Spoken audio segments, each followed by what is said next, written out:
Zikrni mashhur qilgan mashina, mana shu mashina bo'ladi. Konkretniy monster mashina. Internetda ko'rgan bo'lsanglar, mashhur brendlarning mashinalarini вообще dog'da qoldirdi. Juda ham mana poygada. Rolls-Royce Cullinan bo'ladimi, BMW bo'ladimi? Sizlar bilan birga obzor qilamiz. Ko'rayotganinglar ajoyib ko'rinishdagi eshigining obshivkasi. Yarmini Mercedes Designdan olgan, yarmini Rolls-Royce'dan olgan, yarmini Range Rover'dan olgan holatda ishlab chiqarilgan mashina bu. Sizlarni ajoyib ko'rinishdagi katta ekranli salon kutib oladi. Bu yerda hamma narsasi pult upravleniyasi boshqariladi. Shu ekran orqali bitta bosildi mana, yopilib. Qanaqa ko'rinishga ega bo'lgan ajoyib mashinaga guvoh bo'lamiz. Xullas, o'zini kolonkalari qanaqa kattaligiga, imamiyat o'zining multimedia sistemasi bor.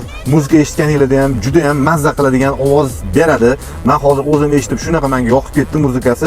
Ovoz shunaqa esiz chiqadi. Bu yoqda. Tushirasizlar, ko'tarasizlar. Har xil ko'rinishga ega bo'ladi. Shu orqali podveskalarni ko'tarib, regulovka qilasizlar. Obshivkalariga e'tibor beringlar, qanaqa zo'rligini, tablosini qaranglar. Chetlarida yonib turgan chiroqlariga e'tibor beringlar. O'ynab turadi.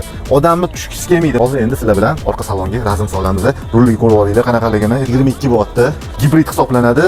Elektrda 300 km yursa, общий kilometri 1000 km yurar ekan. Benzin bilan birga harakatlanadigan bo'lsa agar ko'ringlar.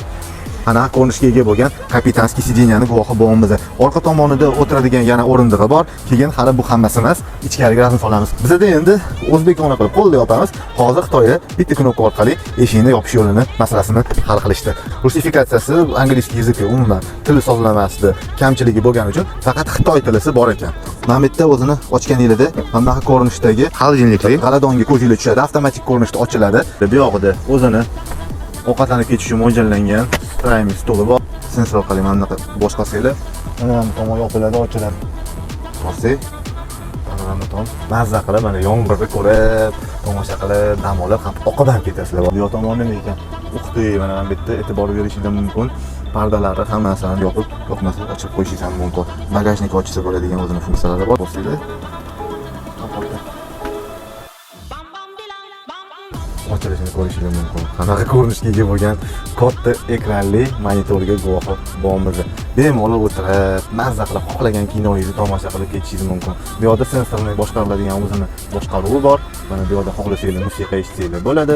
Gap bo'lishi mumkin emas. Zikr firmasining muhandislariga men respekt deb qolaman. Narxiga keladigan bo'lsa, narxi 500 ming so'm, 500 ming so'm deb adashdim.